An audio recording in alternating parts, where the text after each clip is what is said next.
और हमारे साथ हमारे दो सहयोगी सीधे जुड़ रहे हैं, उनका रुख कर लेते हैं। हमारे साथ मृदुल शर्मा हमारे सहयोगी जुड़ रहे हैं, अनामिका सिंह जुड़ रही हैं। लेकिन पहले अनामिका आपके पास मैं आ रही हूँ। अनामिका, सुबह से आप देख रही हैं, आपने दिखाया कैसी तैयारियां चल रही है, जो सुगबुगाहट है 12 दिन बाद का ये जो सरप्राइज है। हम देखते हैं जब भी टाइम लगता है ना भारतीय जनता पार्टी को, तो कोई ऐसा चेहरा सामने आता है जिसका किसी को अंदाजा ही नहीं होता। क्या ऐसा ही होने वाला है इस बार? देखिए क्या होने वाला है ये तो बीजेपी के शीर्ष नेतृत्व के लोग ही बता पाएंगे। लेकिन हाँ, इतना जरूर है कि हमने बीते कुछ सालों में जो ट्रेंड देखा है, कुछ राज्य ऐसे हैं एग्जाम्पल के तौर पे जहां पे सीएम का चेहरा जो आगे किया गया था वही बने। कुछ राज्य ऐसे हैं जहां पे जिनका नामो निशान दूर दूर तक नहीं था, उन्हें मुख्यमंत्री बनाया गया। तो कैलकुलेशन करना या जिस तरीके से फैक्टर्स को गिनवाना, कारण गिनवाना, ये बहुत सारी बातें धरी की धरी रह जाती है जब बीजेपी के अंदर खाने से कुछ और नाम निकल के सामने आता है।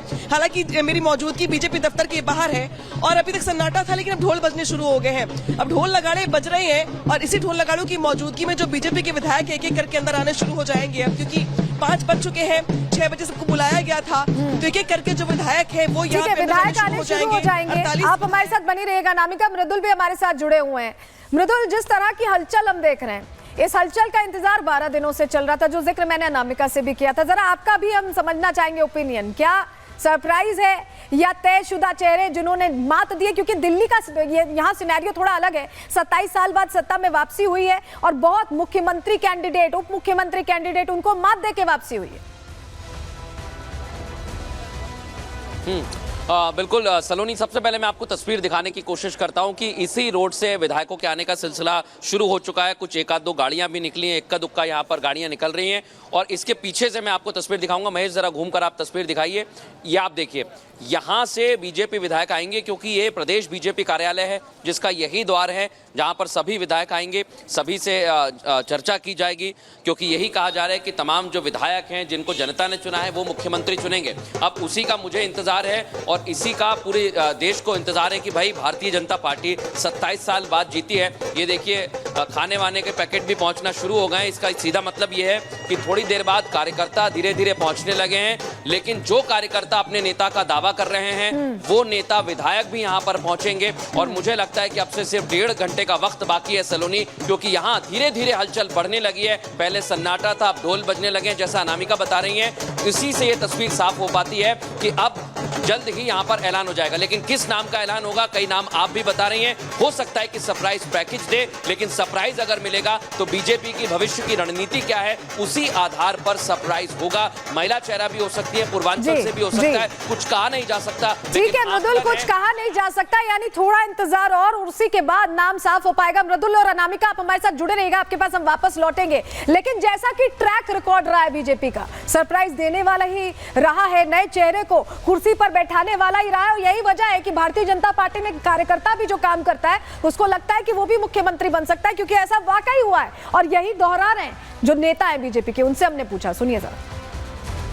भारतीय जनता पार्टी का राष्ट्रीय नेतृत्व तो सही समय पर सही निर्णय लेता है, सही व्यक्ति के पक्ष में लेता है, तो सही समय पर सही निर्णय होगा। निश्चित रूप से दिल्ली में भाजपा की सरकार मोदी जी के नेतृत्व में हर वो काम करेगी जिससे किसी की आंख में आंसू ना हो और हर चेहरे पर मुस्कुराहट हो। पार्टी ने का नेतृत्व डेफिनेटली कोई एक ऐसा कार्यकर्ता हमारे विधायकों के बीच में से या बाहर से जहां से भी उन्हें करना होगा चुनेंगे, जो दिल्ली को एक अच्छा नेतृत्व दे सके। दिल्ली की जनता की सेवा करनी है, ये कोई बहुत बड़ा उत्सव का मौका नहीं है, क्योंकि दिल्ली का खजाना हमें खाली मिल रहा है, दिल्ली की व्यवस्थाएं चरमराई हुई हैं, तो उनको संभाल सके एक ऐसा हमें मुख्यमंत्री चाहिए। तो शपथ को लेकर किस तरह की तैयारियां, पूरी टाइमलाइन आपको बता रहे हैं। 11 से 12 बजे के बीच देखिए मेहमान सीट ग्रहण करेंगे, उनके लिए चेयर्स लगाई गई, वहां बैठेंगे। दोपहर 12:10 पर शपथ लेने वाले मुख्यमंत्री और जो मंत्री हैं वो आएंगे। इसके बाद दोपहर 12:15 बजे करीब उपराज्यपाल का आगमन होगा। दोपहर 12:30 बजे 20 राज्यों के मुख्यमंत्री और केंद्रीय मंत्रियों का भी आगमन होगा। इसे बहुत खास बनाया जा रहा है। दोपहर 12:25 पर प्रधानमंत्री नरेंद्र मोदी का मंच पर स्वागत होगा और दोपहर 12:35 पर दिल्ली के सीएम को शपथ दिलाएंगे उपराज्यपाल। दोपहर करीब 1 बजे शपथ ग्रहण समारोह समापन हो जाएगा। तो ये पूरा कार्यक्रम रहने वाला है। और चलिए आपको दिखाते हैं, कार्यक्रम तय है, सब कुछ तय है, बस इंतजार लोगों के मन में यही है कि कौन बनेगा मुख्यमंत्री।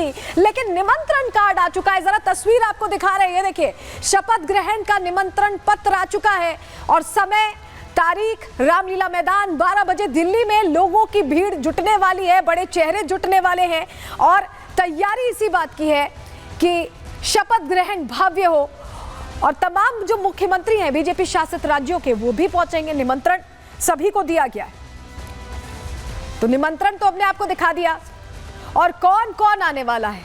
अब ये सवाल अगर आपके मन में है तो वो सवाल, उस सवाल का जवाब हम आपको देने जा रहे हैं। कौन कौन आने वाला है ये समझ लीजिए। प्रधानमंत्री नरेंद्र मोदी पहुंचने वाले हैं इस भव्य कार्यक्रम में। सभी केंद्रीय मंत्रियों की मौजूदगी होगी। 20 राज्यों के मुख्यमंत्री मौजूद रहने वाले हैं। 50 से ज्यादा फिल्मी सितारों को भी निमंत्रण दिया गया है। देश के बड़े उद्योगपति पहुंचेंगे। देश भर से साधु संत समाज के लोग भी पहुंचने वाले हैं। तो ये निमंत्रण सभी को जा चुका है और यही वजह है कि विशेष इंतजाम इस बार किए गए हैं। चलिए जरा आपको सुनवाते हैं कि कैसी व्यवस्थाएं हैं और कितना उत्साह यहाँ भारतीय जनता पार्टी के तमाम चेहरों में। सुनिए जरा। मुझे लगता है शाम तक तस्वीर साफ हो जाएगी।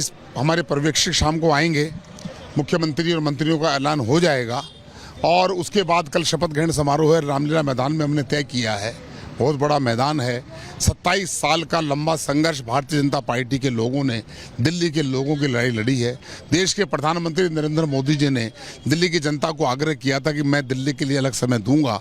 उसके मुद्दे भी अनेक हैं, चाहे यमुना नदी की बात हो, चाहे दिल्ली में पानी की बात हो, साफ पानी की बात हो, और जो केजरीवाल साहब के जो स्कैंडल है, ये सारे स्कैंडल जो है तो जनता को लग गया कि भ्रष्टाचारी सरकार ने दिल्ली को 11 साल विनाश में कर दिया। तो दिल्ली की जनता ने जो अभूतपूर्व हमें मैंडेट दिया है, इसलिए पार्टी के हजारों हजार कार्यकर्ता इस शपथ के साक्षी बनना चाहते हैं। एनडीए के मुख्यमंत्री हैं, सभी मुख्यमंत्री दिल्ली में आना चाहते हैं, आएंगे भी। उनको हमने निमंत्रण भी दिया है। तो कल जब यहाँ पर शपथ ग्रहण होगी तो सुरक्षा भी पुख्ता रखी गई है। शपथ ग्रहण से पहले सुरक्षा की कैसे पुख्ता तैयारियां हैं, जानकारियां आपके सामने रख रहे हैं। देखिए आपको बताएं, 5000 से ज्यादा सुरक्षा कर्मियों की यहाँ तैनाती रखी गई है। इसके अलावा अर्धसैनिक बलों की 10 से ज्यादा कंपनियां लगाई गई, क्योंकि तमाम डिग्नेटरीज पहुंच रहे हैं। कानून और ट्रैफिक व्यवस्था पर पैनी नजर रखी जाएगी। इसके अलावा कमांडोज, पीआरबी वैन, स्वाट दल भी मौजूद रहेंगे किसी भी ऐसी आपात स्थिति के लिए। दिल्ली के 2500 से ज्यादा जगहों पर तैनाती यहाँ पर रखी गई है। रामलीला मैदान में एसपीजी, दिल्ली पुलिस का घेरा यहां पर रहेगा पूरी तरह से रामलीला मैदान में ही, क्योंकि शपथ ग्रहण समारोह होने वाला है। ऐसे में पुख्ता इंतजाम हर लिहाज से रखे गए। और हमारे सहयोगी विवेक ने सुरक्षा तैयारियों को लेकर रिपोर्ट तैयार की, आपको दिखा रहे हैं।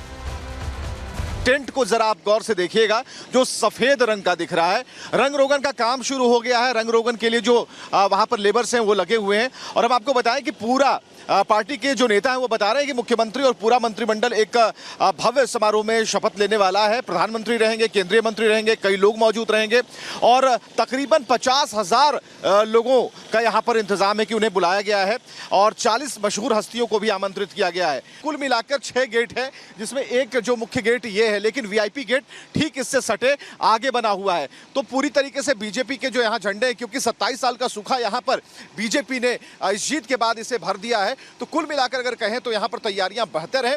लेकिन जो सुरक्षा मानकों को देखते हुए यहाँ पर जो मीडिया कर्मी है, कुछ देर पहले तक यहाँ पर एंट्री जरूर थी और पीएम सिक्योरिटी की तरफ से कि यहाँ पर मीडिया पर्संस को भी अंदर अलाउ नहीं किया गया सुरक्षा कारणों को देखते हुए।